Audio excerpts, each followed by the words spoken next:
What's up, guys? Welcome back to Throat Punch Lunch. I'm Brian Drake with the latest retro. So, it's been a long day. Started my day in Roswell, New Mexico. I flew home, drove to Lubbock, Texas, then flew home, and then drove from New Orleans to home. So it's midnight right now, so my brain's not 100% in it, but I'm excited because I love Throat Punch Lunch, and I'm glad to be here with you guys. It's not a complaint.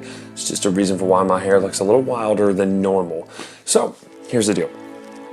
I thought I would borrow a concept from one of my favorite podcasts, and it's this concept of stuff I like, stuff I hate for the Throat Punch Lunch segment that I'm going to be doing for the next few weeks. Stuff I like, stuff I hate is basically this. It's in the hobby, in the industry, things I like about board gaming, and then some things I just hate about board gaming. Now, most of that's supposed to be tongue-in-cheek. I don't want to run anybody off by the word hate, of course, but just some fun stuff. So, first of all, stuff I like.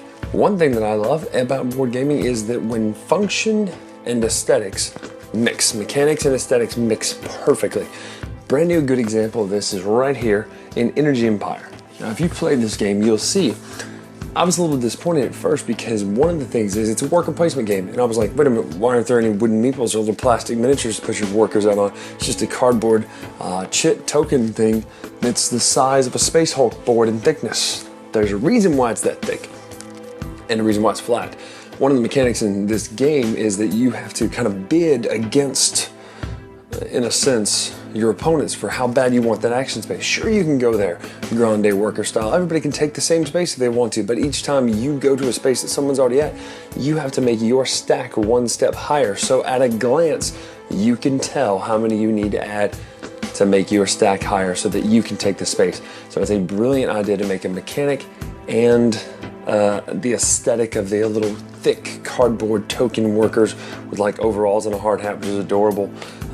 Makes sense because the aesthetic and the mechanics work together. That is my favorite thing about board games, is when something looks great for a reason, not just for the sake of being. Now, I don't mind certain things being overproduced as long as they work, as long as they make sense and they have kind of a purpose. For instance, Fear of Dracula, you could do that with standees. Eldritch Horror does use standees. You could use miniatures. Fantasy Flight knows this.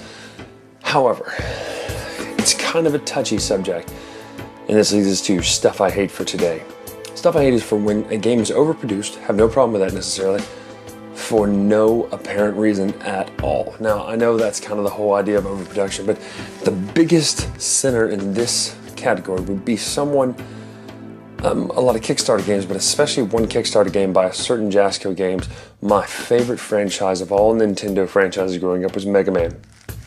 They had a chance to do it big, to do it amazing, and in fact, your player miniatures look incredible.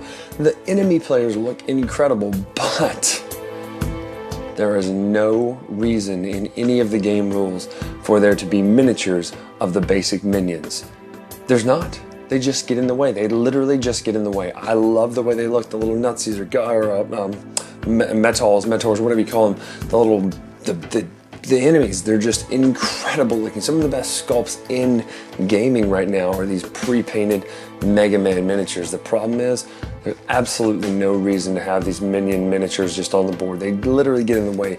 These little tiny cards are supposed to tell you how many enemies you have, and you have tokens so that you can kind of stack them and show. There's no reason to have a plastic miniature for that. It doesn't do anything other than just, oh, well, look, this is who you're fighting. It looks like this in 3D. You don't put it on the board, it doesn't have a space on the board. Honestly, the bosses don't really have a purpose other than it's a trophy system. You get this trophy if you beat them. There's no purpose to it. So while I love it, while I think it's beautiful, I just hate it when a game uses stuff just to use stuff that has no purpose at all.